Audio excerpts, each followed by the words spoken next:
Thank you for watching the Whittemore Community Magazine's Hour of Power Live on Facebook with your host Edward McQueen and April Garner.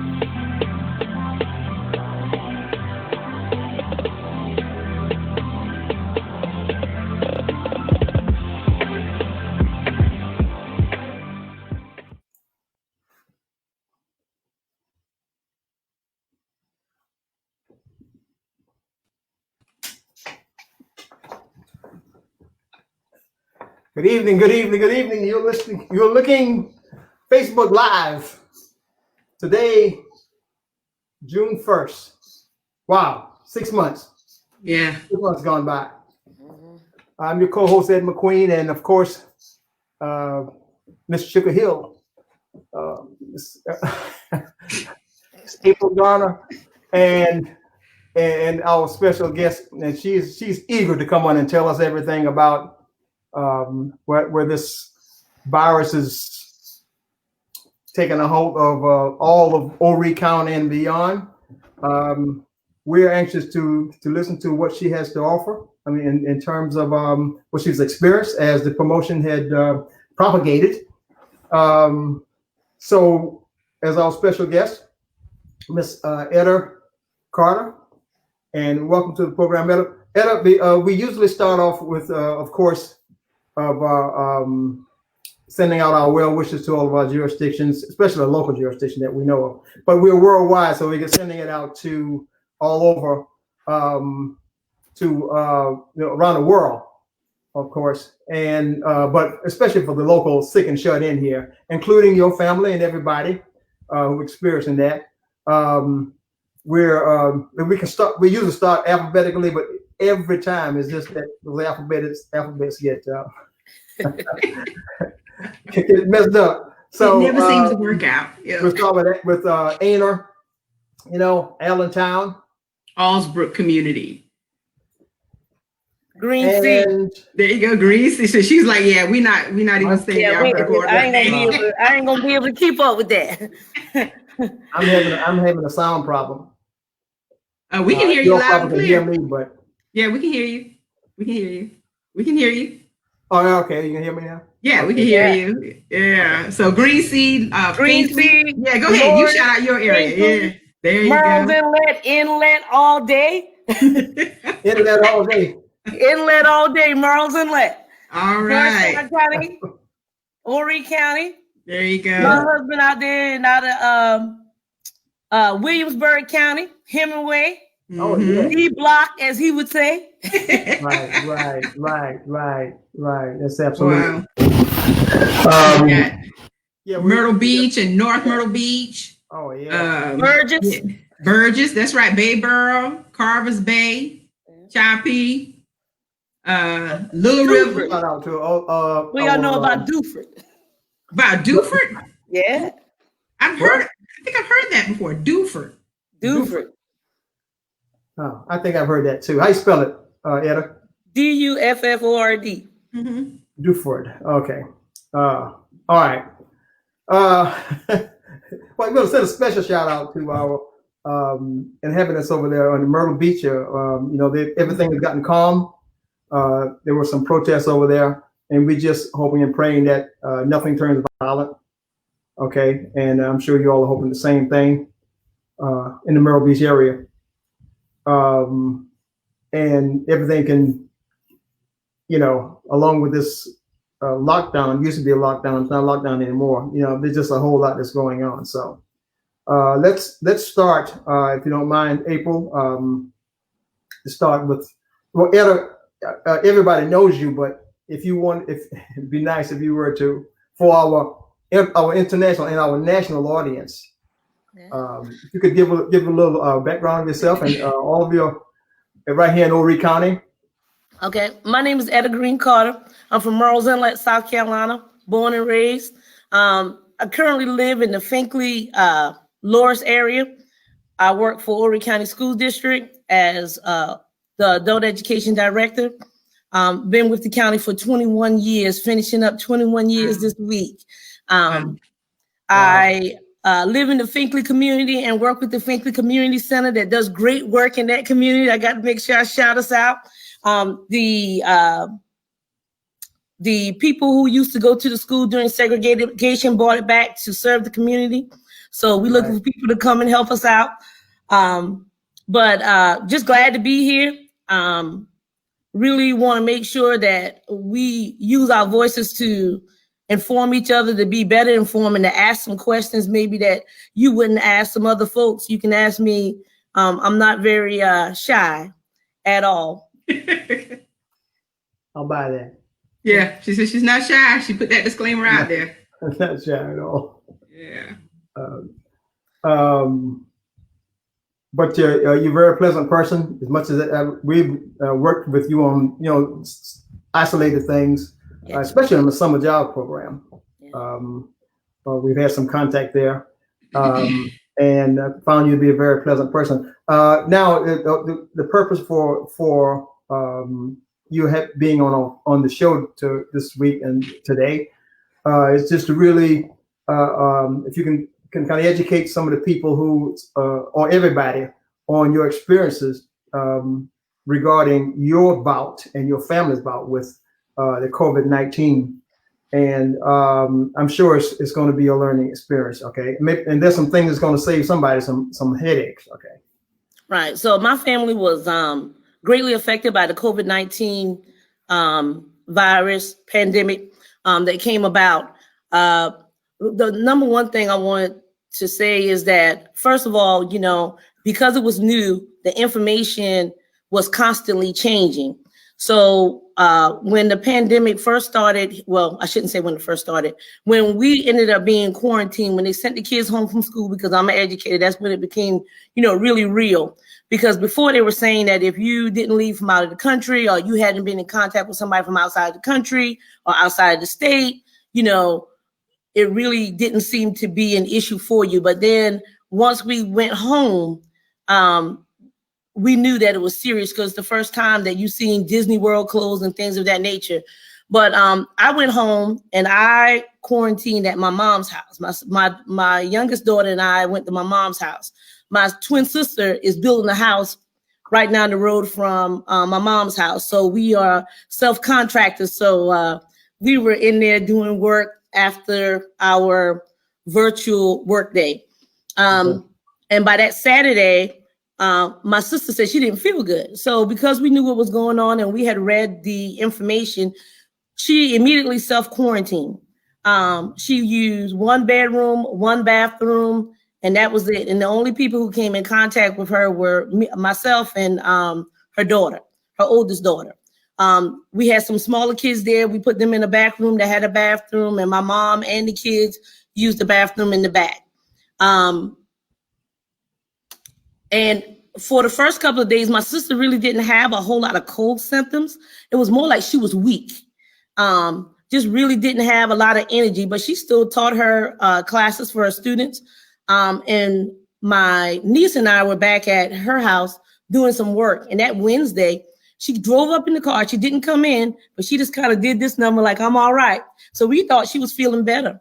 But by that Friday, it was evident that, she was deteriorating. So we did the telehealth call, and they called in the prescription. And that Saturday morning when she woke up, she was kind of like talking out her head.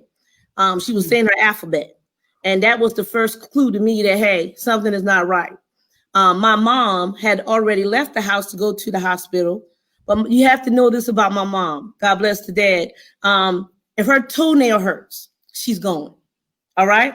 If she got a bug bite that doesn't look right, she's going. All right? She doesn't need a ride. She's going to get in her car, and she's going to go handle that. So that morning, I was on the couch, and she said, Ed, I'm going to go to the hospital. I said, well, you want me to take you? She was like, no, I'm good.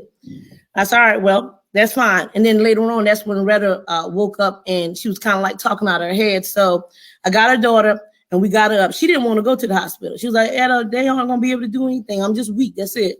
So we finally convinced her to get in the car, and she went. And immediately, when we got there, you couldn't go in the hospital. We left her in the car.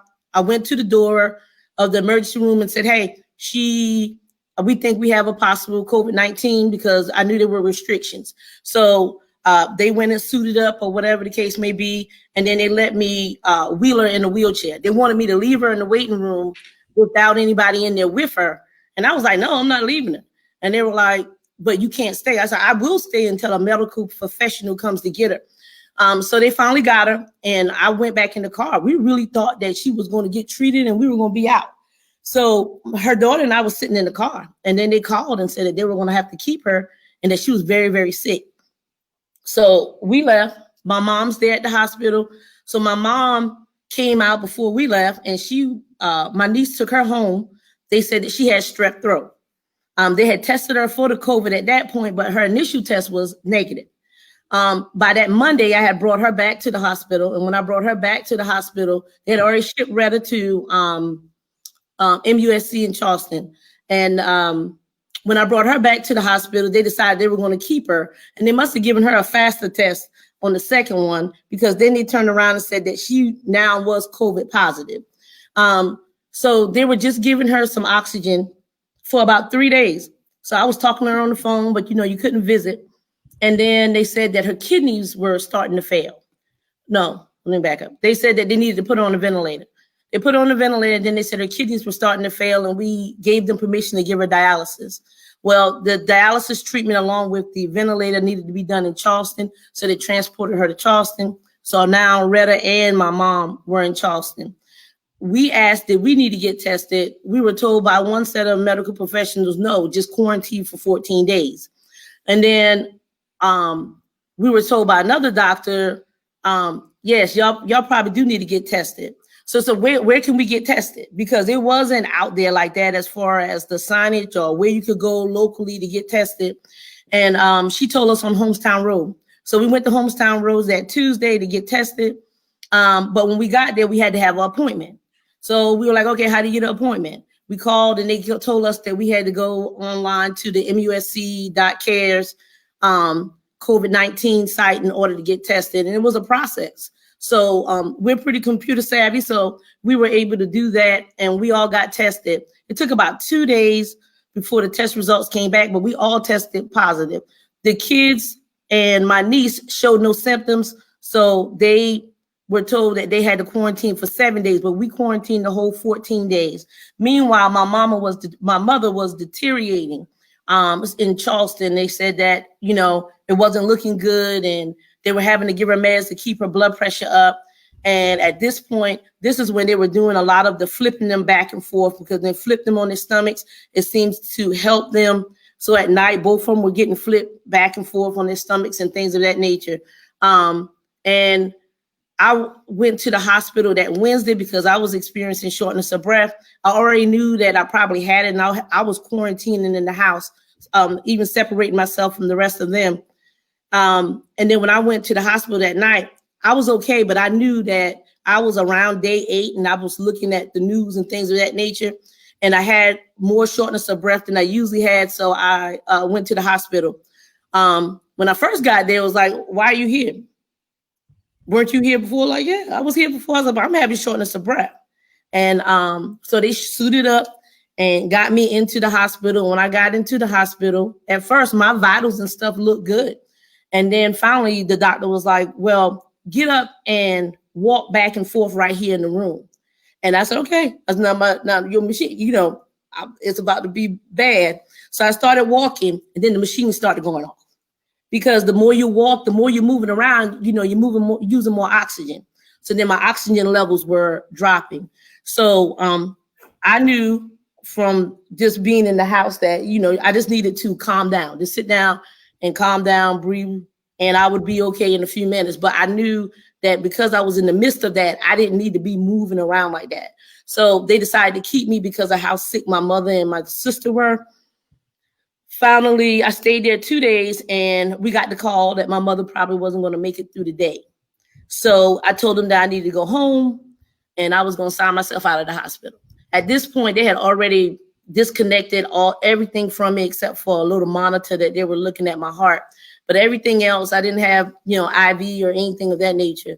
Talked to the doctor, told him I needed to go home, and I went home. My mother died about 10:45 that night. We did get an opportunity to talk with her through a video kind of conference. So all of us who were in the house got a chance to say something to her. Of course, she wasn't conscious, but they said that she could hear us. And my mother passed about 10:45 that night while my sister was in the hospital. A couple of days later, when it was time for the funeral, we went to the private viewing. My dad called me and told me that he thought that my brother had a stroke, but he wanted to see mom before he went to the hospital, so he was bringing him. So he brought him to the funeral home. He saw my mother, and then we took him to the hospital. So it was a whirlwind of events. But this is what I've learned. First of all, when they tell you about the shortness of breath, when I think of shortness of breath, I think of I can't breathe. That's not what I experienced. What I experienced was more like I was chased by a dog and my heart's beating real fast. So if I did too much moving, it seemed like my heart was beating too fast, and I would have to sit down and gather myself and just breathe. And then once it all got back in rhythm, then I was fine for right then. But I knew I didn't need to do much movement. So I didn't do a whole lot of movement as far as I would sit in the chair or get in the bed, sit in the chair, and I might walk in the room or walk to the bathroom. But at the height of this thing, you didn't need to do a whole bunch of moving, because that's what the shortness of breath comes into play. So I thought that was misleading, and maybe it was just me. Maybe, that's just the way my mind worked. And then the 10 seconds, holding your breath for 10 seconds was one of the other guidance that they gave. Listen, that's not good guidance, because my sister, we were reading and all this kind of stuff, and we were testing her. And she was like, I feel like I breathe better than I usually breathe. So it was like, wait a second. But when we got her to the hospital, she was very sick. So if I had to tell people anything, I would tell you that make sure that if you think that you might have symptoms, to go ahead and self-quarantine, but then make sure that you go through the proper steps to get tested. Now, because it's been going on for a little while, I see better signage that says, COVID testing here, or whatever the case may be. They don't charge you any money at that very moment, but you do get a bill. It is not free testing. You do get a bill. So go get tested, but all sickness is not unto death. Just remember that. I kept looking at the news and looking at the numbers, and it was like about 3% of Americans who were getting sick were not making it. So 3% seems like a small number, but it adversely affects our community. I don't know why at the moment, but we have to be careful. And for those of us right now, I'm 46 years old. I don't have many health problems at all, but I know that I got to lose some weight, because I know that I don't need to end up, as much as I can keep myself from having diabetes, I need to do so. So we need to really look at what we do, not only because we're in the middle of a pandemic, but just for our overall health and quality of life. So that's what I would like to tell everybody. And just to know, help your elderly neighbors. If they need to go to the store for them. Pick it up, whatever the case may be. Tell them to wipe it off when they get it, and all this kind of stuff. But look out for your elderly neighbors, because they are at high risk. So do you have, or has anyone approached you about asking you to show a tracking of where you think you might have gotten it, or when it may have hit the family or something? Okay, so when you found out that you had it because D had called you. So D had called and asked, where were you the last 2 days?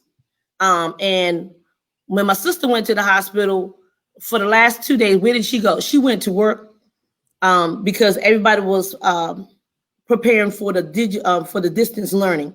She went to work one day, and then other than work, we were either at the house, we went to Home Depot, but that was about it.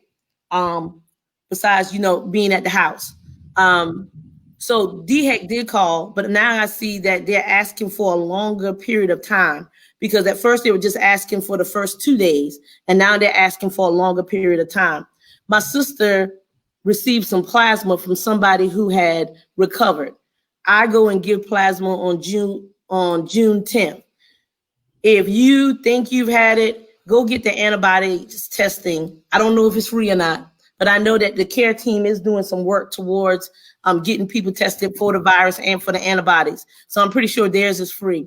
But go get tested if you think that you might have had it or you might have been contacted and maybe your body just fought it off, because the more knowledge we have about it, the better we're going to be. But if you have been affected and you know you have been affected, please donate the plasma, because the plasma helped my sister, and I'm going to give plasma to help somebody else. Etta, I think that it's what you're saying is highly important in terms of the testing, because we've seen so much of it lately that free tests are available, not just from Care Team, but other places are actually offering the free testing. And my concern is always whether or not people understand what types of tests are actually being administered. And then, as you know, Dr. McIver and I, we do a live stream on Fridays, and he has, tried over the course of these 9 or 10 weeks to explain the differences in the tests. So, there's also the, the definitions that go along with what type of symptoms you have, or whether or not you even have symptoms at all. So you're either symptomatic, which means that, you're experiencing some things like you did and your sister or whatever. But then you may be asymptomatic, right? Just walking around and not even know that you haven't, exhibiting no symptoms or whatever the case is. So I think it's important for people to really understand that when you're going for these free tests, like it's been said before, the advice is, and the recommendation, ask what kind of test you're being administered. Because if you have not been around anyone, don't think you've been exposed to COVID. Maybe they're screening for that. I have no idea, because I haven't gone through it. I have not been exposed to COVID. So for me, there's no reason to go and be tested. But if you feel like you have been exposed to it, then yes, you should go and, to see whether or not you have been exposed, whether or not you actually, have it. Or, and in your case, like you said, the antibody test, that's something totally different. That's really different. And I can imagine that process may be a little bit more extensive if you have not had the true diagnosis of the coronavirus. And it may even take a little bit longer for them to come back with the results. Right.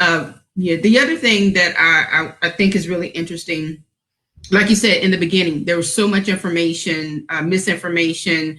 If we felt that the health officials were just guessing because it's something that we've never seen before. It's a pandemic, and of this type of proportion. And it, as you were talking about where you all had been in the past few days or weeks leading up to your sister, becoming really ill. I remember that there was some information about how long coronavirus could last on surfaces, such as metal and plastic and even cardboard. So it's quite possible that she could have touched anything in Home Depot or, any of the materials you guys were using to build it. It could have been anything. And that's why people need to be extremely cautious, even still, because there's the possibility that someone is walking around infected. The lingering effects of the spittles that come from coughs and sneezes and just talking could very well lead to someone being infected. So it's pretty interesting. There's a question in the thread. It's related to the test. Thank you, Dawn Green, for posting this comment. She wants to know, does the test hurt? Just asking me because people say it does. And she says she's steady print reading for all of you. So I know that test has changed a little bit. They say that the swab used to go all the way back to your brain, and now it's kind of like in the sinus passages. But how much do you know about that? What kind of test did you have? I had the one with the long Q-tip looking piece. It did not hurt, but it's uncomfortable because I don't like anything near my eye and I don't like anything near my nose. So I went through a drive-through testing site and they made me hold my head back, and they had to put it in your nose and it had to hit the back of your throat, and they had to twist it for 10 seconds. The first time I went through, the young lady didn't tell me, she told me what to expect, and I had my child with me who also needed to get tested. So I had to put my big girl pants on and make sure that I didn't scream or act like it hurt or anything like that. It didn't hurt. It's just uncomfortable because you don't want anything going in your nose, especially to know it's coming.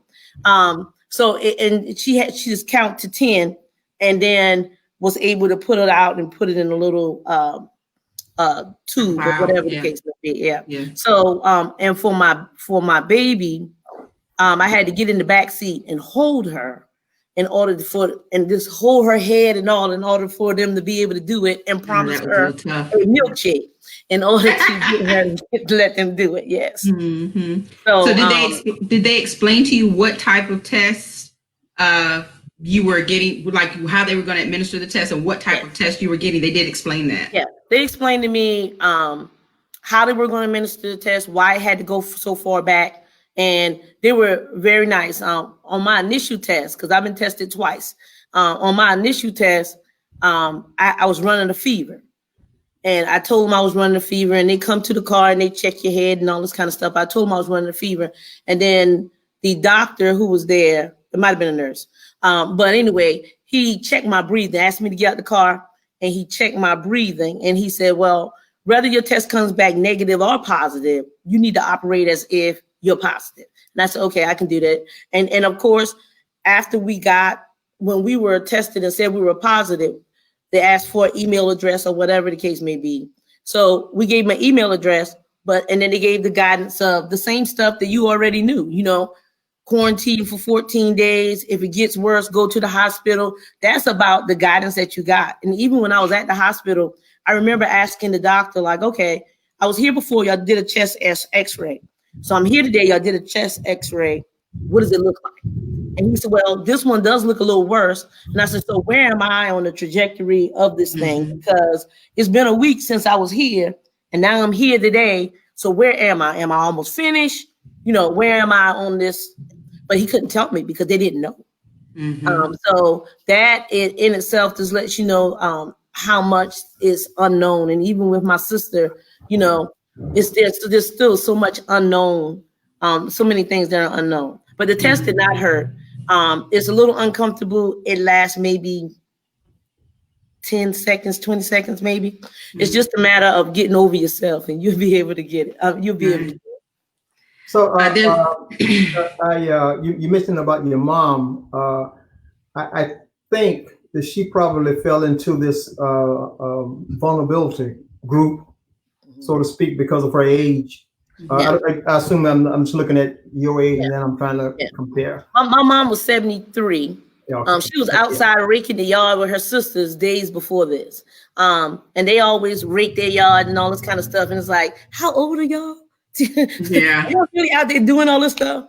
And so she was out. My mom had diabetes and she had developed asthma as an older adult. But, her doctor said she was doing good and this, that, and the other, but she was trying to be careful. She wore her mask all the time. You know what I mean? And she, even with us in the house, she was wearing a mask. So, like I told some other folks that I've talked to, it's just like, when I think about my mom and I think about what has happened, I know, COVID-19 was a part of it, but I think that the Lord called her home because it's just that when I look at the 3% across America and I think about her health condition at that moment, I know she had the underlying conditions, but when she went to the hospital, they didn't immediately put her on a ventilator. She was getting the oxygen that she could take out. So it's just one of those things, and I don't know what we're supposed to learn from it, but there is a lesson in all of this. That is true. Your sister, how much time was it from the time that she was admitted to the hospital until she was actually ventilated? Almost immediately. It was immediately for her. Almost immediately. She was able to answer their questions, but they said that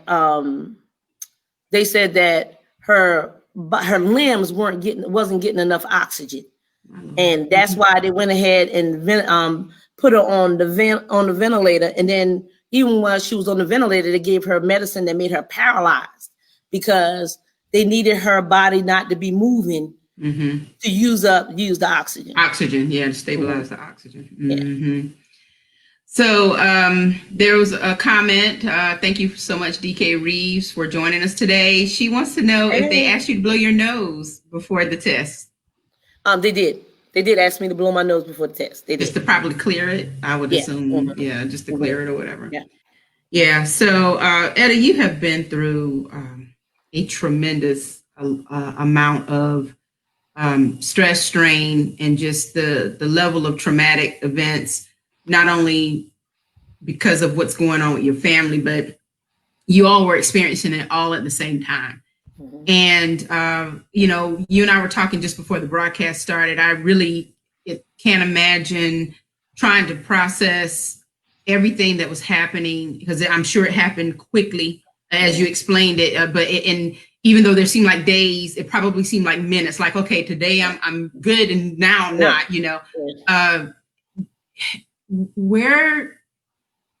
When was it that you knew that the coronavirus was something unfathomable, and that people really and truly had no clue of what was happening? I think that people always knew that the coronavirus was around, and sometimes we get into that place where we're like, well, it's not happening to me, so I can't really relate to it. But even as you were taking your family members to the hospital, I'm sure that you still were thinking it's not going to end with the tragedies that you've had. So, when did it really hit you, and what did that feel like? Well, first of all, before they even got sick, when Disney World closed, and I asked my mom, I was like, Mom, do I know there have been pandemics before. Do you remember anything like this? She was like, not on US soil. She said, I remember, looking at it on TV that, that a pandemic was going on in other parts of the world, but never on US soil. So at that point, I knew that it was something different. But when I was in the hospital and my niece was taking care of the kids, because nobody could really come in there because we were quarantined, and she's 20 something years old, but she rose to the occasion. And she was taking care of the kids. It was almost like we were leaving the house one after another. You know what I mean? First it was red 11, and my mom and I having this conversation, and she was like, okay, because my sister kind of does some like self-contracting kind of work.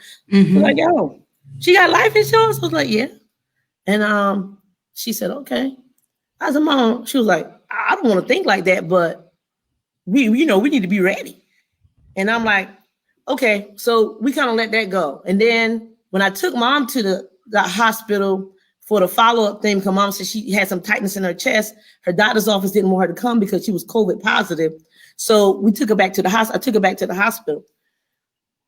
When I wheeled her in there that day and had to leave her, I think at that point it's real, because my sister and my mom are truly like my best friends, because, we share money, but we laugh and joke, and you too fat to put this on, and this, that, and the other.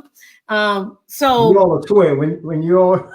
Yeah, we're twins, and then my mom there. You know what I mean? It's like when two parts of me were in the hospital. Yeah. And I'm walking to the bathroom and I'm getting shortness of breath. It was real.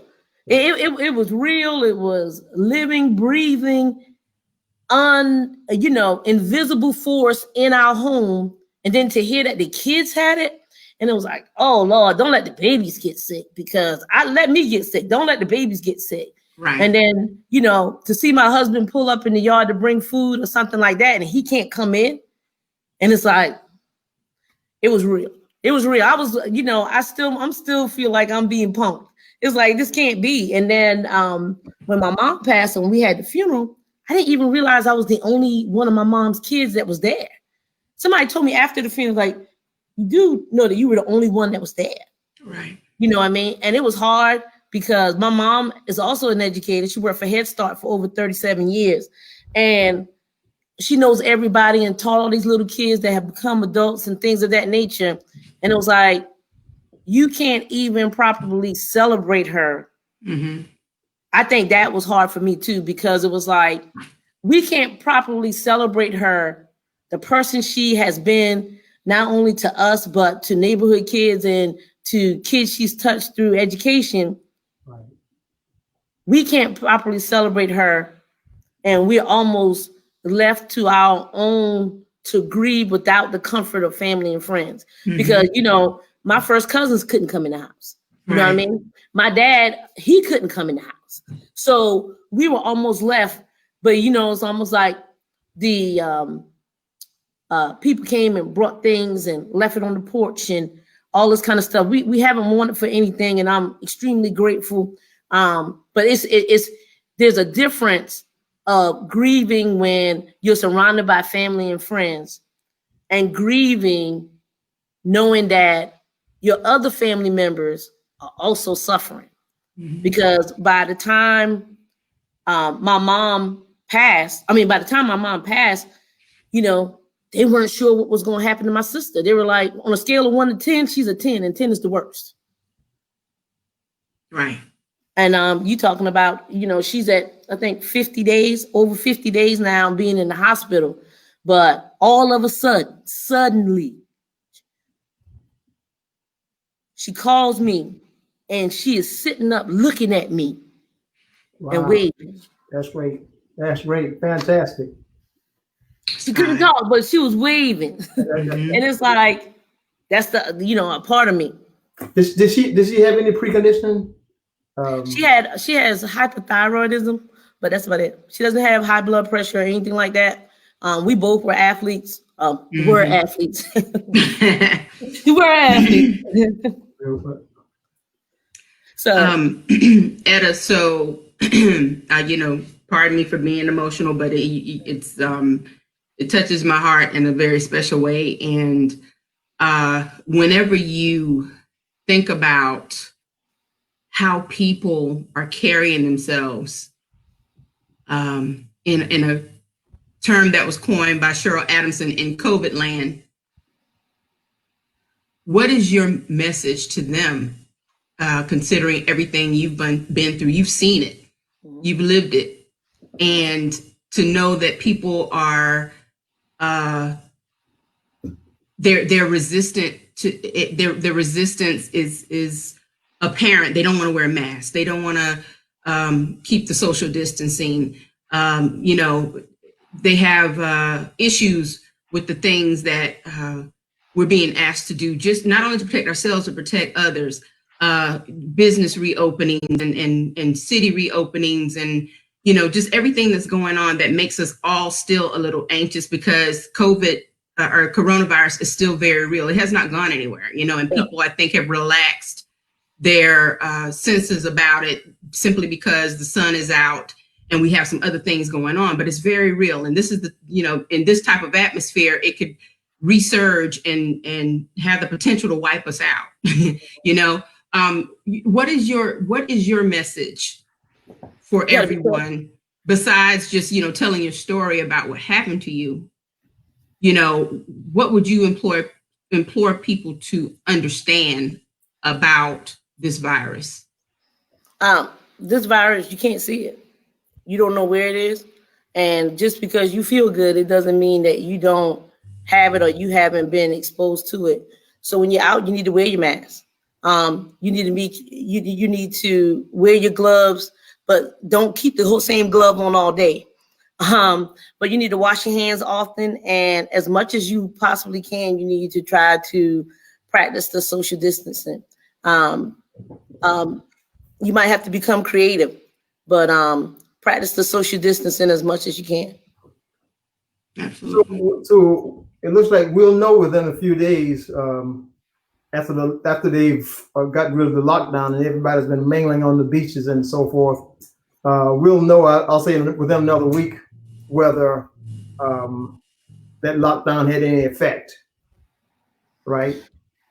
I guess the numbers are rising, but I think that our numbers are going to be skewed because you got all of these visitors here from all over the place. So it's not purely South Carolinians that are here. You know, we're talking about we're open all the way around. So I guess the proof will come in the next few weeks, but the numbers are already, I think I saw something today, another 290 cases, but it's still not accurate because everybody hasn't been tested. Right. It's still not accurate. And if people are asymptomatic, and I dare say that this stuff was around before we were even briefed on it, and I hate to say that, but that's truly my belief, is that it's been here before we were truly briefed on it. I don't know what the science says about it, but I know we better pray. I know that. I don't know what the science says about it, but I know that we need to pray, and I know that we need to be careful, and we need to be responsible when it comes to our most vulnerable population and try to help each other. I mean, it was a lonely feeling. I told somebody it felt like I had leprosy from the Bible, because it was like, even after I was clear, people still, shied away because of it. And and I'm not used to that, because people like me for the most part. So I wasn't used to that at all. So it's a different thing, but we definitely got to try to help each other and just try to be responsible. Don't be reckless. Don't be reckless, and please don't go in the streets trying to loot and riot.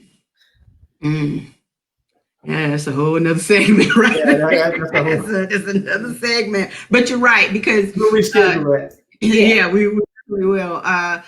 But you're right, because now we have I don't want to say that this situation has taken precedence. I think they both have their precedence and their priority, and they're both like number one. They're intertwined now, right. And so people have to do what they have to do, but they also have to remain cautious and make sure that they are wearing masks when they're doing a peaceful protest. And, it's going to be difficult to maintain social distance when you have, or distancing when you have so many people in a particular area. But, protect yourselves at all costs. There's so many challenges out there right now. So, I want to add something else, because, we're talking about the COVID and we're talking about the rioting and all this kind of stuff. But there's a deadline coming up if you want to vote in November. That's right. So we need to make sure that people are registered to vote, because the leadership needs to be the example. And we, as the citizens of the United States, we get to make that call. But if you're not registered to vote by that date, you won't be able to vote in the November elections. So I know for myself, it's a call to duty. Because at this point, we have a duty and a responsibility, because not long ago, even though people like to think it was long ago, not long ago, so many people already died to make sure that we would have great leadership and have a say in who our leadership is. But if we don't take that opportunity to vote,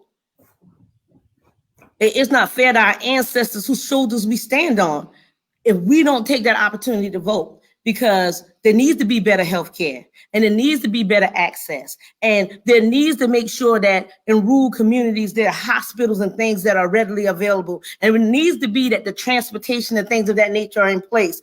But if we don't, when the next pandemic comes, we even more worse off than we are in this one. So when we have COVID and we have the people picketing and rioting and we see the injustices, but if you don't take that one piece, that voting piece, in order to make the changes, then we'll sit here again and tell the stories again.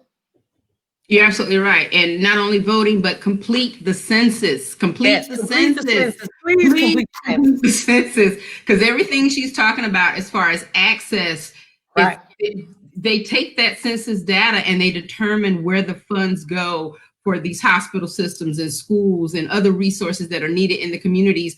And the bottom line is that particularly minority, underrepresented, underserved communities, typically Black communities, will not receive the type of funding that's needed if we do not complete the census and if we're not registered and we don't get out in numbers to vote. So you're absolutely right. It's kind of turned into, there's so many dimensions to this, so many layers.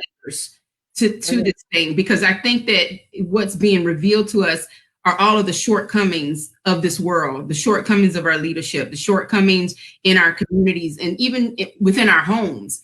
And if we don't take these lessons and move the needle and make a change now, then like you said, when we look, 5-10 years from now, I don't think we're going to be even as fortunate as some of us have been now. If you think about the number of people who have not been affected or infected versus the number of people who have been affected or infected, because our situations will be worse because we're not getting out to vote. We're not completing the census. We don't have the resources. We're just not being vigilant when it comes down to these causes that support our communities. And voting counts. Your vote counts. Don't ever think your vote does not count. Your vote counts. And we've got, some very major elections coming up this year. This is 2020. And we could really shift the atmosphere if we get out and vote. June 9th. We're not sure about a recurrence of this of the virus during the fall.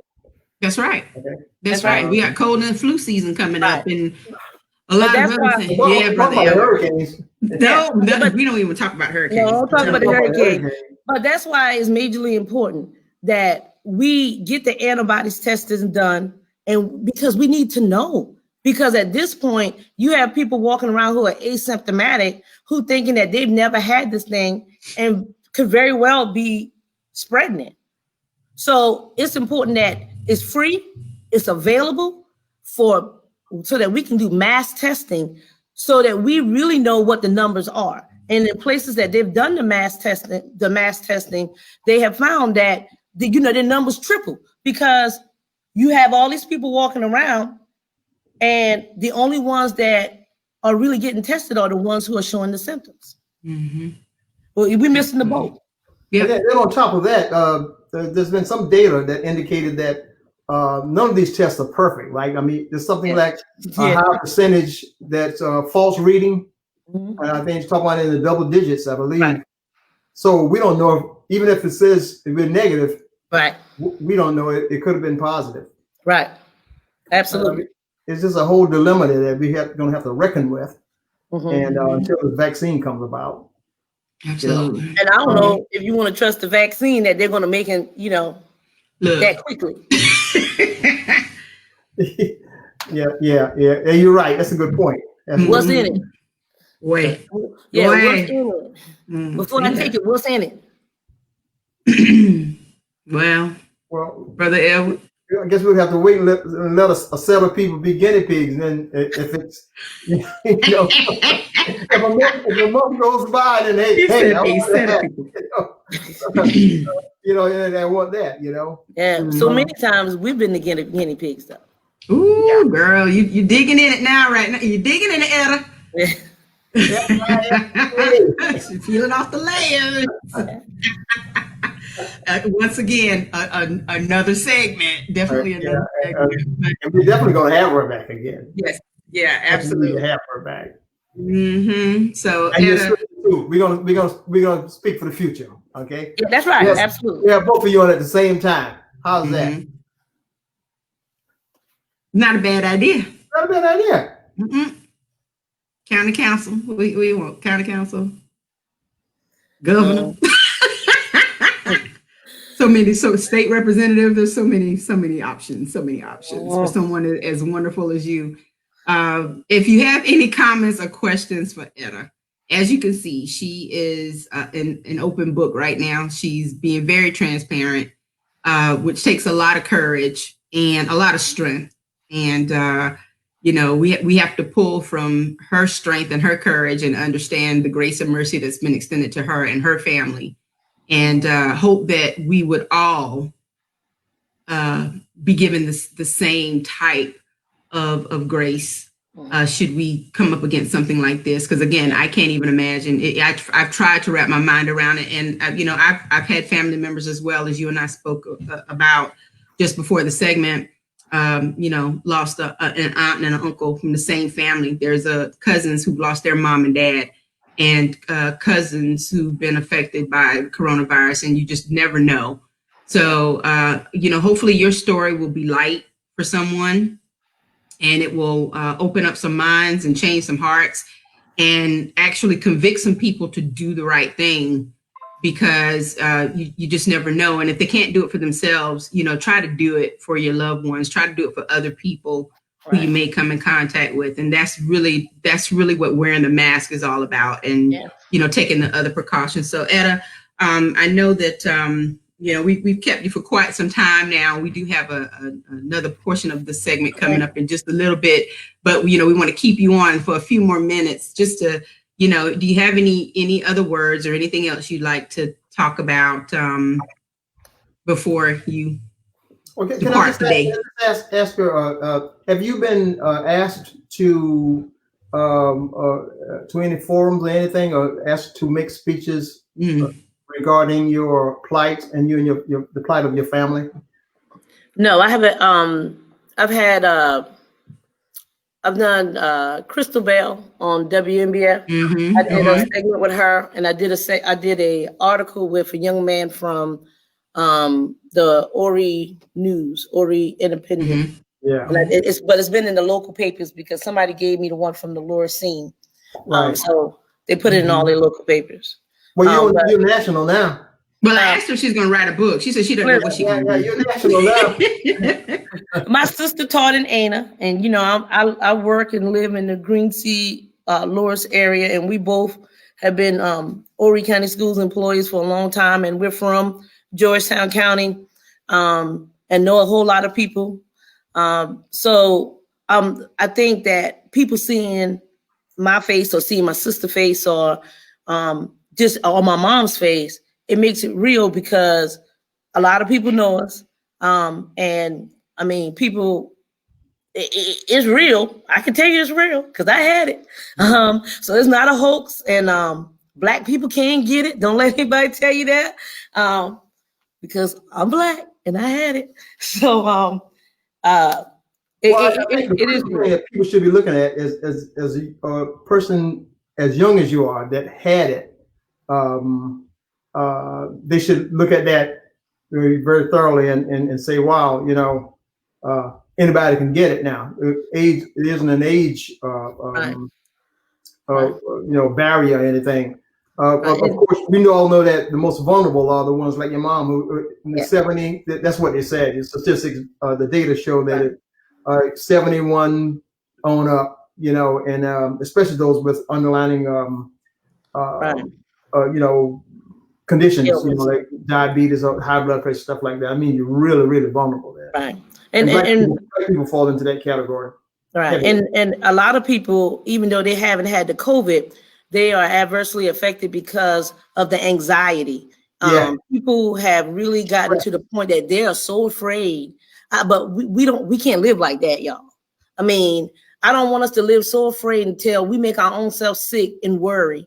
Because that's what I'm hearing. I'm hearing people, people inbox me that know me and like, yo, I'm scared as could be, Etta. You know what I mean? It's like, listen, all sickness is not unto death, and you have got to take the precautions, and then you got to trust. At that point, you got to take the precautions and you have to trust. You're going to make sure that you take care of the elderly. And if you know that you're at high risk, you need to limit your movement, daddy. And that's what you're going to do. But we can't let it cripple us to the point that it doesn't take us out, but our own mind takes us out because we're left to our own devices and we have lost all element of faith.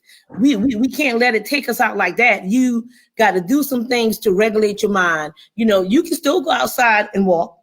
You know what I mean? You can still read a book, journal, do something, but you cannot let it sit there and watch CNN and watch the local news and look at the death toll and see how many more people died across the United States today than yesterday, if that's going to take you out.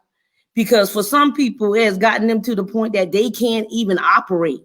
But I don't want to ever live that anything makes me that fearful that until it cripples me without even really infecting me. Right. So I need to be careful, take the precautions, but have some faith too. because otherwise it's going to take you out. You're going to worry yourself half to death. And to your point about the take precautions and have faith, I've heard too many people say, well, if it's my time, it's my time. So they've elected to not. No, they don't mean that, because you know what? If he came down right now with a chariot to fill it up, guess what would happen? People be running, hiding, and ducking. I ain't ready, Lord. I didn't mean it. So no, I was just kidding. Yeah, I was just kidding. Exactly. What about her, him? But anyway, and the bottom line is, I think that we've seen it traditionally in the Black community that we do run from our ailments. We run from our sicknesses. We are in denial. And that has crippled us more than anything, because imagine if we looked after our hypertension and our diabetes, and, especially when we first feel the symptoms, or we're first feeling ill, and we go get help initially instead of just sweeping it under the rug. Not only just those kinds of ailments, but even mental illness, anything, if we dealt with those things head on instead of being fearful, even the Bible says faith without works is dead. So you got to make sure that we're looking out, for ourselves, and we are traveling with that mustard seed faith, knowing that God is going to extend his grace and mercy one way or the other, but we got to try. We got to meet him halfway. Right. So, Etta, you have really enlightened us. You've given us a lot of great information here. Your energy is through the roof. I mean, it's like on SpaceX right now, out at the International Space Station. You out in the universe right now, girl. You got so another much level to give. Yeah, another level. Yeah, That's right. another Level, Brother Edward. You said it right. Another level. No, there's no. We don't have to try. We don't have to try. You know what I'm saying? It's easy for you, player. We don't have to try. You have quite a story to tell, and I know that more people will reach out to you once it's comfortable to do so. To tell your story, and you're going to write that book, and it's going to be a bestseller. And you can see the comments on the thread. People are like, you're one of a kind. She's phenomenal. And you are that. And you mean so much to so many people. And we definitely thank you for being here with us today. It has certainly been a blessing for everyone. And you particularly blessed me as well. April, it's always a pleasure. Forward in your book. Say that again. He said you're going to do the forward in my book. He giving you a job. I got you. Yeah, you're right. I got That's you. Right. Yeah. That's right. Thank y'all so much for having me, and everybody out there. Thank you guys for your support and your prayers. Please continue to pray for us, and I promise you, when you need us, we'll be there. All right. Well, continue to take care, Etta, and if you ever need us, let us know. All right. Okay. Bye-bye. Yeah, see you. Thanks. Thank you so much. All right. So don't go anywhere, because we actually have another guest who's gonna link up with us in just a moment, and that was pretty amazing, wasn't it, Brother Edward? Really. And yeah. April, I just want to throw in, let the people know how they can get the community magazine. Yeah, go ahead. Why don't you tell them? I'm linking up with my next guest. Go ahead.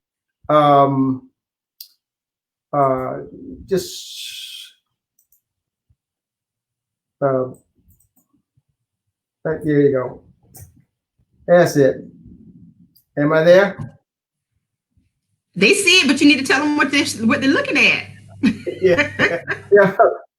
So that's page 3 of the magazine, right? I'll get out of the picture, and here you go. Just subscribe today, okay? It's a 1-year donation for the printed copy, like $70, and if we have to send it by mail, the postage is $95. This is still all cheap, okay? Electronic copies, email is $35. I mean, we just want to make sure that you're getting all the information that we can research, and it's going to do the community some good.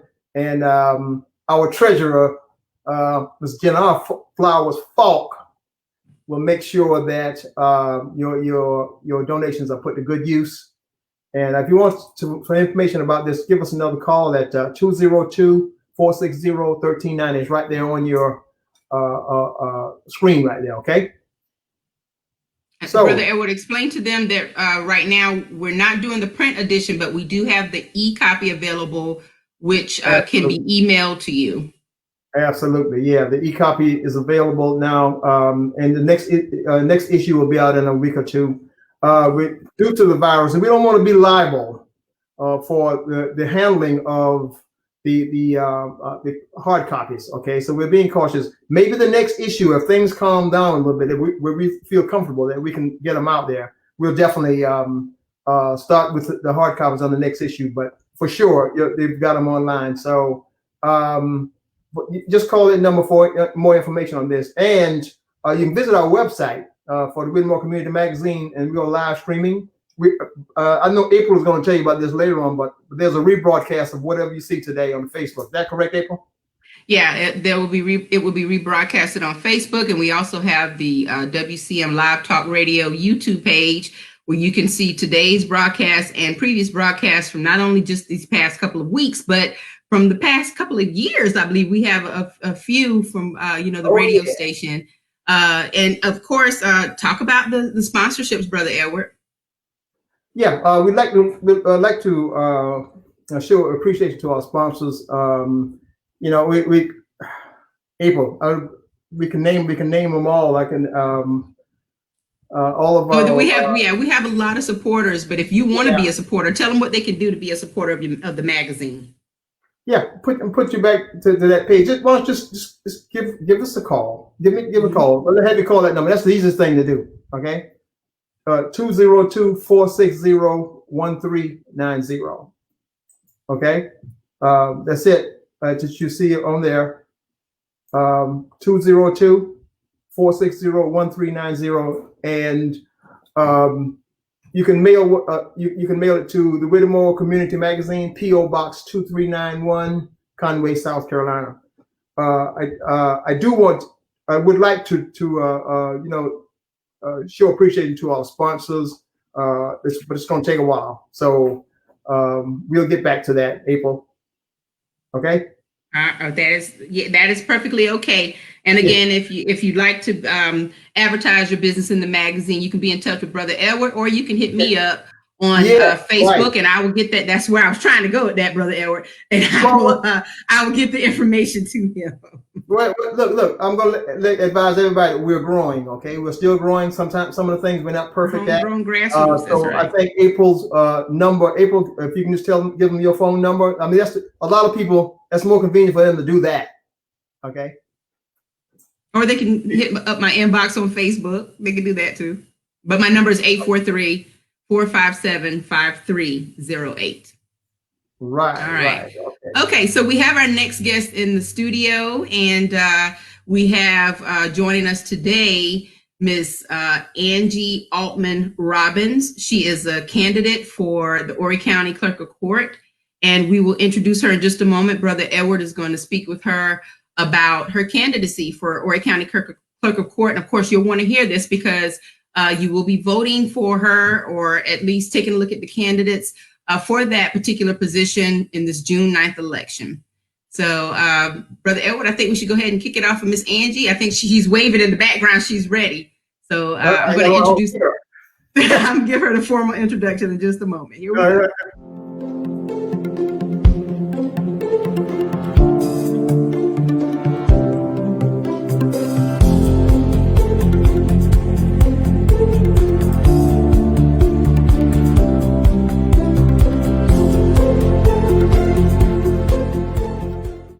Hi, I'm Angie Altman Robbins. I need your vote on June 9th for Horry County Clerk of Court.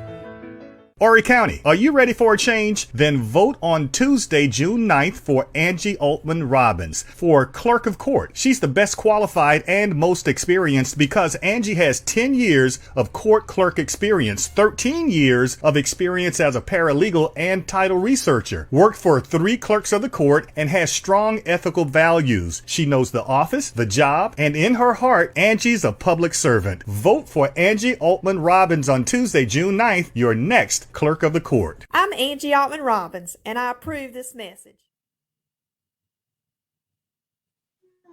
All right, joining us today is Ms. Angie Altman Robbins. How are you, Angie? Better than good. All right. We're great. We're glad to see you, and thank you so much for joining us here on the Whittemore Community Magazine. We certainly appreciate having you here today. And of course, all of you are kind of wondering, why Ms. Altman is here. As I mentioned before, she is running for Horry County Clerk of Court. As you know, the Whittemore Community Magazine is nonpartisan, so we will support whoever supports us in terms of getting the message out, because everyone needs to be informed about who they're voting for in all elections. So Ms. Angie is here, and Brother Edward is going to kind of lead us through a little Q&A about who she is and what she's running for. I'll say one thing. Can I ask Right, Angie, go ahead and share with the listeners. Just one thing, Mr. Edward. I saw as I was getting dialed in. This is my first streaming live interview, so I'm excited to be on the Hour of Power. But I saw Miss Falk on your screen. She was one of my teachers at Conway Middle School. Yeah. Wow. Oh, listen. The class that I was in, the Conway High School class of '84, we went when we left elementary school in 5th grade. We went to 6th grade, which is the Conway Middle School Annex. We went to the old Whittemore High School, to the Whittemore Middle School, before we went to the new Conway High School. So my class, '84, I believe, was the only class that rolled through that old building. So, and I have some very good friends and coworkers that went to Whittemore. So anyway, it was just good to see Miss Falk. What a wonderful educator. Is she still teaching, or is she retired? I bet she's listening. I'm sure she is. I'm sure she's listening. I love me some Miss Falk now. She didn't play in her class now. She did not play. She was serious about her social studies, but she's a wonderful teacher. So that's all. She might be a little concerned about her age and at this point, but anything else? I saw her picture and I just had to say something, because Miss Falk is one of the teachers that inspired me in social studies and got me interested in history and part of what got me to the Clerk of Court's office. I'll never forget it. Yes. It was, awesome. I just loved it. It just reminded me, I started singing about some of those things, so it was good to see her. So that's being an impactful teacher. That's wonderful. Yes, she is. She is very much so. So Angie, would you share with us the listeners, as to, a little bit of background on who you are, and what you want to, your platform is? Yes, I'll be glad to. Now, my name is Angie Altman-Robbins. I'm running for Clerk of Court. Horry County is my home, and my family has lived here for generations. And I was born and raised just outside of Conway. Now, I've lived all over Horry County, but mostly on Highway 90, okay, just outside of Conway. So I'm a Highway 90 girl. So anyway, my dad 905 doesn't want to hear that. Oh, listen, I love 905 too. Sure Way Grocery. It's my stomping grounds, because Sure Way, I work there some. But what was I talking about? I can get off track now because he got you off track. He was talking about 905. You were telling us that you grew up on 90. Right? Yeah, okay. That you're from that area. Okay. Yeah, let me get that out before I get sidetracked. Okay, so I was born and raised here. April's laughing. I'm sorry, April. I'm trying. That's okay. You're good. You're good. You're good. Okay. You're fine. So I was born and raised in Horry County, and my family has lived here for a long time. And I was educated in Horry County schools, and my daddy was a highway patrolman, and he retired. And my mama worked at Par Gas in Conway, and she got cancer, breast cancer, and she ended up passing away. In fact, she came down with it when I was at Whittemore. Okay, but she lived until a few years later. But anyway, overnight we became a single household, single income household. Okay, so I mean that really changes your life. Okay, so my teachers at the Aner Conway Career Center and Mr. Robert Laney and Miss Jeannie Abbott got me in this program called CETA. And it basically was a federal program for students to get job training from low-income households. And I was, somehow I got to go to the clerk of court's office, and I worked with Miss Billy Richardson. And I don't know if it was the timing of it, you know, with my mom's death, but those ladies just took me in. Miss Valerie Skipper, Miss Katie Daniels. Oh man, they just took me in. You know, they taught me so much about life and the law, and I just loved it. You know, it just never got out of my system. So anyway, I worked for 3 clerk of courts. I worked for Billy Richardson, Jeannie Roberts, Melanie Huggins Ward, and in between working in the clerk's office, I was going to Coastal, trying to get my education, and it took me a little bit longer than 4 years, but I was bound and determined I was going to get it, and I did. I graduated in 2001, got a bachelor's degree from Coastal, and I also had my real estate license since 1985. So I have a lot of training in contracts and anything legal, and I know just about anything that goes through that courthouse. I was going to Coastal to get my education. The clerk of court's office. If it goes through the clerk of court's office, I know about it because I've been there that long. Can you tell us a little bit about the duties of the clerk of court? I mean, just for Joseph out here, everybody's.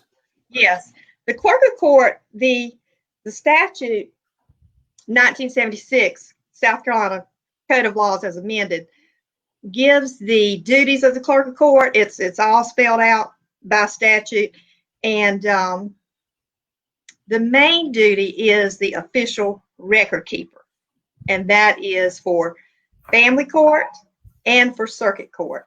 So family court has to do with divorce and custody and alimony and child support.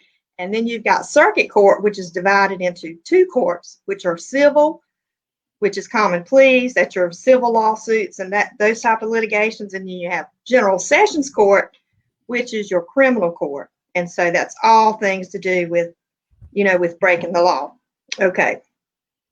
So we got circuit court and family court, and circuit court is broken into civil and criminal. Now, in addition to staffing the courtrooms, there's a few things, and I'm just going to refer to my notes just for a second. Circuit court collects and disperses the monies collected of child support and alimony, the collection of court costs, and general sessions fines. Clerk of court is the custodian of civil, criminal, and family court documents. Very important. Okay. Filing of bondsman's license, filing of family and civil court documents, notary public registrations. A lot of people don't know, once you get your notary back from the state house, that you have to take it down and pay $5 to the clerk of court's office and sign the notary book. Very important. We need to get people educated about that.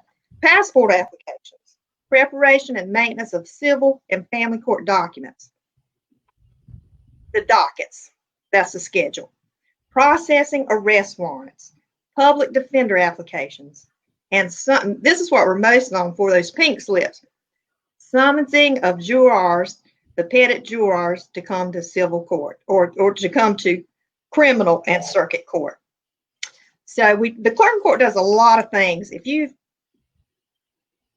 have to go to court, if it's not magistrate or central traffic, most likely you come into the clerk of court's office because we handle just about everything to do with court. Okay. Could you share with us? I know it was mentioned previously during the audio ad that about some of those things, but can you share some of your qualified experience? Yes. First of all, I have 10 years experience in the clerk of court's office, right. And I did work in the courtroom, among other things. And I have 13 years experience as a paralegal and a title searcher, which puts me right back in the clerk of court's office. I have worked for 3 clerks of courts, public officials, elected officials, very, very important. You learn a lot because each one has their own little style. So, and April, you can chime in whenever you want to chime. But so Feed. what is We lost her feed. I don't know what happened to her.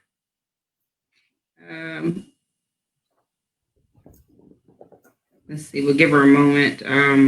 Give her a moment. Hopefully, she didn't click on the wrong button. She's extremely nervous. I wonder if she's aware. I'm texting her contact now to see, because she may not be aware that we lost the feed real quick. Yeah, I hope she's not continuously talking. Well, we just learned a lot in that short. Oh, and she's popping back in a short bit of time. I didn't know that the clerk of court was responsible for all that. She's waving. She's like, I'm back. Technical difficulties. Look, we on the call it user error. And you got technical difficulties. You in the big leagues. I love it. You love it. I love it. Yeah. Well, you're definitely learning something today. April, Edward, we're having technical difficulties. I love it. Okay, go ahead. It's really technical. Yeah. So what it was technical to me. Huh? It was technical to me. This, That's okay. All right, so what some of the attributes do you think are required to hold the office of clerk, or the clerk of court? Experience. Experience is experience in the clerk of court's office. Strong ethical values, knowledge of the office and the duties, and more than that. And this is something that I know that I have, is a passion for the law and a passion for the people of Avery County and for the clerk of court's office. I think it's just very important. And I've had it since I was a young girl, and it just keeps getting stronger. So I'm excited to be, to be in America and have my name on the ballot. And On the ballot. Around the globe, there are other women don't have that, and girls don't have the right to vote. We've only had it for 100 years. They don't even have the right to run for office. Yes. 2020 is the 100th year anniversary that we earned our right for suffrage to vote.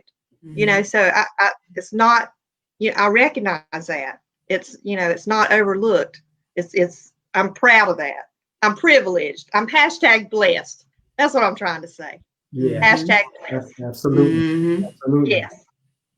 By God's grace. Always. Mm-hmm. So, always. Angie, I'll call you. Can I say Angie on? Yes, absolutely. Okay. Sure. You'll be all right.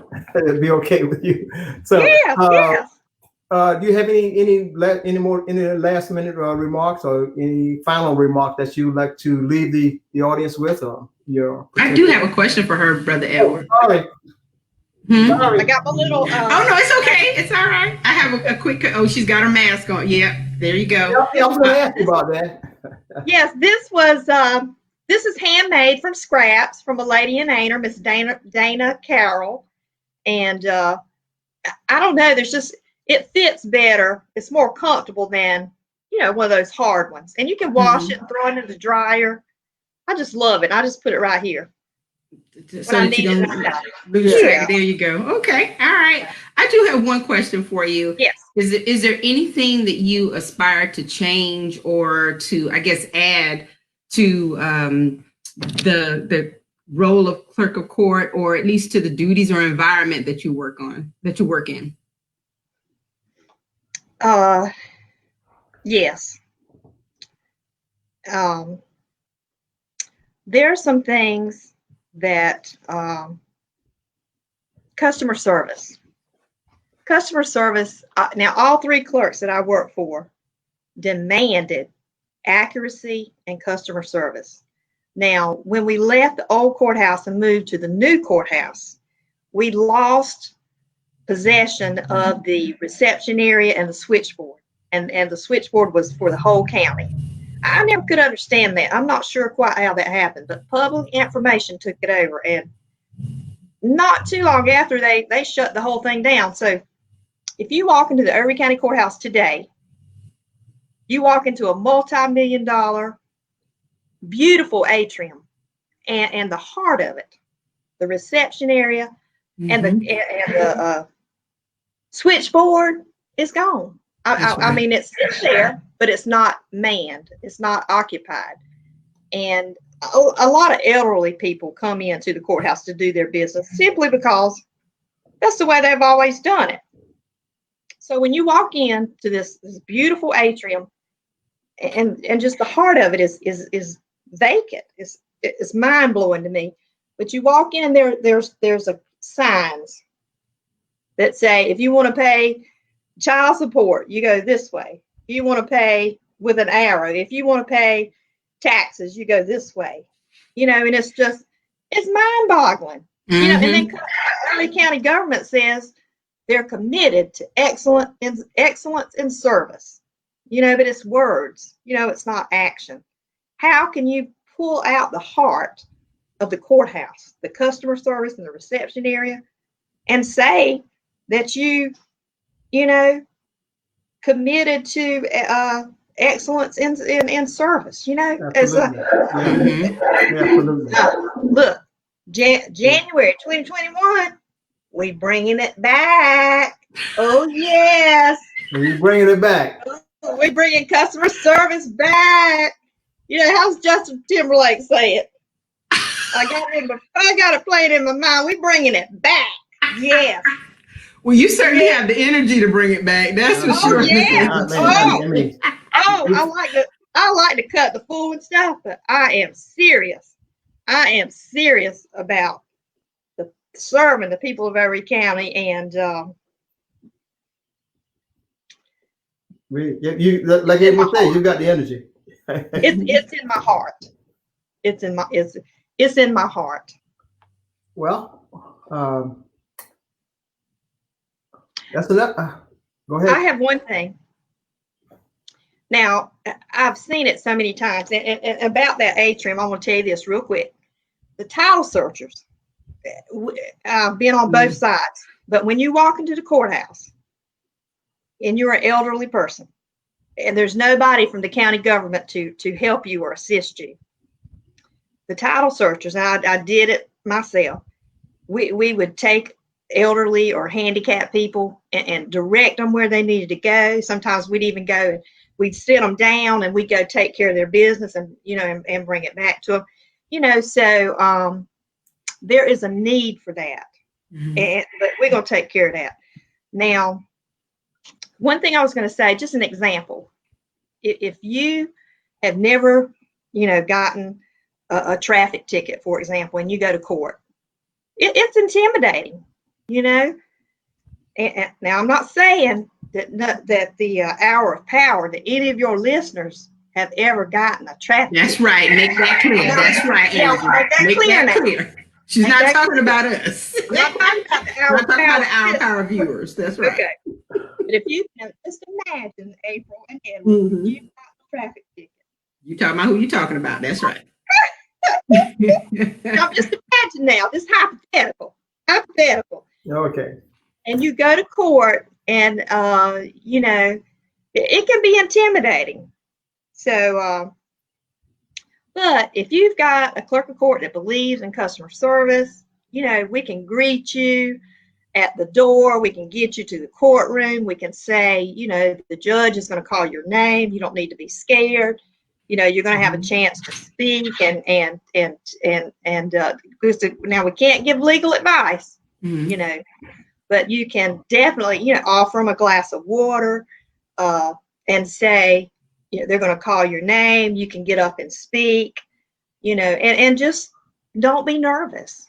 You know, this sounds like a nurse that's about to give you a shot. You know, you're talking all nice to. She's trying to make sure everybody's taken care of. It sounds right. Maybe we're gonna put you a little Band-Aid that's got a smiley face on it or something. Oh my God! Make you feel a little bit better. You know, I think I can speak for April that we've learned a lot today, and I'm sure our audience has learned a lot about the duties of the clerk of court. I mean, I had no idea. It's a wonderful opportunity to help people, and honestly, a lot of things that the clerk of courts do sometimes don't even have to do with the clerk of court's office. It's just making connections, right, and pointing people in the way that they need to go and listen. Mm-hmm. Check me out. Once you check me out, you're going to vote for me. So Miss Angie, Yeah. make sure you tell everyone that they're voting on June 9th. And to my understanding, now you are a Republican candidate, but you don't have to be a Republican to vote for you. In the June 9th election, anybody can vote for you. Is that correct? That's correct, April. There are a lot of precincts that do not have any Democratic candidates running. So, just check. If you want to vote and there's no Democratic candidates, then the only thing to vote is Republican, so that's what you're going to, a lot of voters are probably going to face that there are no Democratic candidates and you'll be voting in a Republican primary if you want to vote on June 9th. All politics are local. Yeah. Okay. All politics. Most definitely. Right. Yes. So it's good having you on the program. And April, do you have any final anything? I don't. I just want to say, Miss Angie, it's a pleasure to meet you, even though it's a virtual meeting. And I love your energy. Made me smile today. And yeah, really, we certainly wish you luck in the June 9th election. And hopefully, if you are successful, then you will make the types of changes that you aspire to make for Horry County. And you brought up some really good points. Customer service is key in a lot of different areas and can be very frustrating. So if you have a plan for that, I'm sure the people want to know about it. And so, and want to see it come to fruition. So, good luck to you. Best of luck to you. And thank you so much for being with us today. Really do appreciate it. Thank you. Can I say one thing? Yeah, you can. Yes, go ahead. Okay. I'm Angie Altman-Robbins. I'm running for clerk of court. I have 10 years experience in the clerk of court's office, 13 years experience as a paralegal title searcher. I've had my real estate license since 1985, and I have a bachelor's degree from Coastal Carolina University. Check me out. I'm running for clerk of court, Angie Altman-Robbins. I know the office, I know the job, and in my heart, I'm a public servant. But Angie Altman-Robbins, Horry County's next clerk of court. Woo! I'm telling you, well, if they don't vote for you, they got issues. I've never seen anything like it. I promise you. Next time, Miss Falk, can we get Miss Falk on? I hope she's listening. I'm going to contact her as soon as we get off of this program. There you go. All right, so good luck to you. Good luck to you, Angie. Good luck. Thanks, Edward. God bless. Good luck. All right. Thank you. And make some of those changes. Yes. All right, Brother Edward. It has been quite a show. An hour and a half of a lot of wonderful things. We're talking to Etta Greene-Carter about her journey, and we certainly do wish her the best of luck, blessings, and peace to her and her family. And of course, we just heard from Ms. Angie Altman-Robbins, candidate for Horry County Clerk of Court. We had a pretty full day of it. So April, anything in your head for next week? Yeah, I'm working on some things. I think there's some conversations that we need to have regarding some the things that are going on right now. But of course, we're going to pull it all together, Brother Edward. So I'm going to see you after the program, and then we'll talk about how we can make it happen. Do you have any thoughts? And of course, to our viewers, if you ever have any thoughts or on topic ideas, please let us know.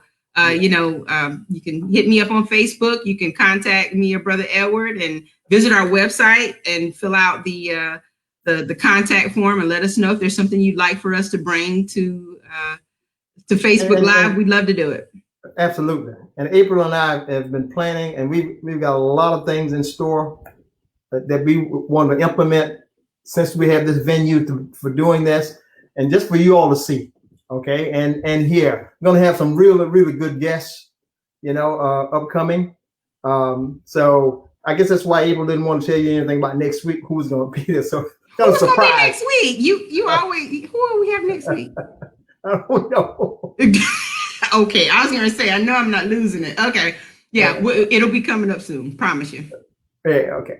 All right. So, man, this has been something, April. It has. It's been a great hour and a half. It really has. We do appreciate everyone viewing today's segment and tuning in. Remember, you can go to wcmagazine.net to see the rebroadcast and find out more about our sponsors. And if you have any community news or anything you'd like for us to, post on the website, please be in touch with us. We certainly want to make sure that we give you everything that we can that involves our community, empowering topics, wonderful discussions, all community. That's the Whittemore Community Magazine. So thank you so much for joining us today, and we will see you next week, same time, same bat channel, Mondays at 6 p.m. So everyone have a good rest of the week.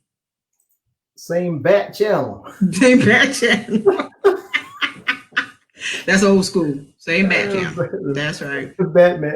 You ready to roll out, Brother Edward? Yeah, I'm ready to roll out. Yeah.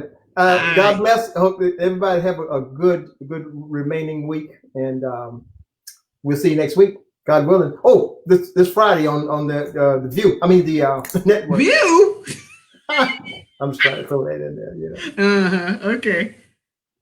This Friday right, on what time? What time? On the Network Live. Network Live is Fridays at 4 p.m. And I have to talk to my partner in crime to see what we're going to talk about. But usually it's COVID-19 updates, and we'll see if we have someone interesting that we can add to the mix. If you ever want to be a part of it, meaning the viewers, if there's something interesting you want to talk about, be in touch with me, and we'd love to have you. But we do have some things that we're working on in the meantime. So just all I can say is stay tuned.